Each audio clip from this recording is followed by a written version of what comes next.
तिकडे सीमेवर देखील आज देशाची सगळ्यात मौल्यवान दिवाळी साजरी झाली। हिमाचल प्रदेशच्या किन्नौरच्या त्या खोऱ्यात पंतप्रधान नरेंद्र मोदींनी जवानांसोबत आपली दिवाळी साजरी केली आणि जवानांसोबत दिवाळी साजरी करण्याची परंपरा यंदाही कायम ठेवली।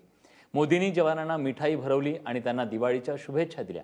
पाहुयात पंतप्रधान नरेंद्र मोदी आणि जवानांची ही अनोखी दिवाळी। भारत माता की, भारत माता की, भारत माता की। किन्नौरचं खोरं भारत माता की जयच्या घोषणांनी दुमदुमून गेलं।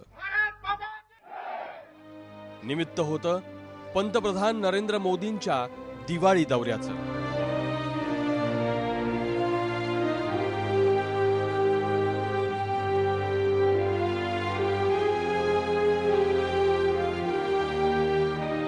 हिमाचल प्रदेशमधल्या किन्नौरच्या सुमडोत दाखल झालेल्या मोदींनी इंडो तिबेटियन बॉर्डर पोलिसांना दिवाळीची मिठाई आपल्या हातानं भरवलीच, शिवाय त्यांना सलामही केला।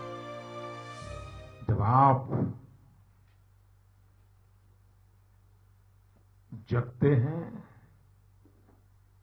तब वो सोते हैं,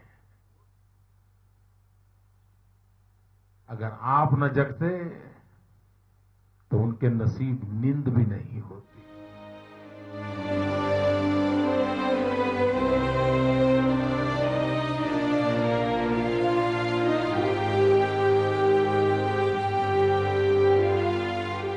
पंतप्रधान पदावर आल्यापासून मोदींची ही सलग तिसरी दिवाळी आहे जी ते सैनिकांबरोबर साजरी करतायत। त्यामुळे या कॅम्पवरचा मोदींचा वावरच सैनिकांच्या मनोधैर्यामध्ये वाढ करणारा होता। सामान्य व्यक्ति इस तलाश में रहता है कि आगे कैरियर कैसी होगी, गांव में ही सेटल होंगे कि नजदीक के किसी शहर में सेटल होंगे। आप वो लोग हैं जो इस चिंता में रहते हैं कि यार 3 साल हुए लेकिन कोई गोली चलाने का मौका नहीं मिला। उरी हल्ला, त्यानंतर केलेलं सर्जिकल स्ट्राइक आणि पाकिस्तानकडून वारंवार होणारी आगळीक यामुळे सैन्याच्या मनोधैर्याला उंचावण्यासाठी अशा दौऱ्याची नितांत गरज होती। आणि दिवाळीच्या मुहूर्तावर मोदींनी तो क्षण अचूक टिपला। ब्युरो रिपोर्ट, एबीपी माझा।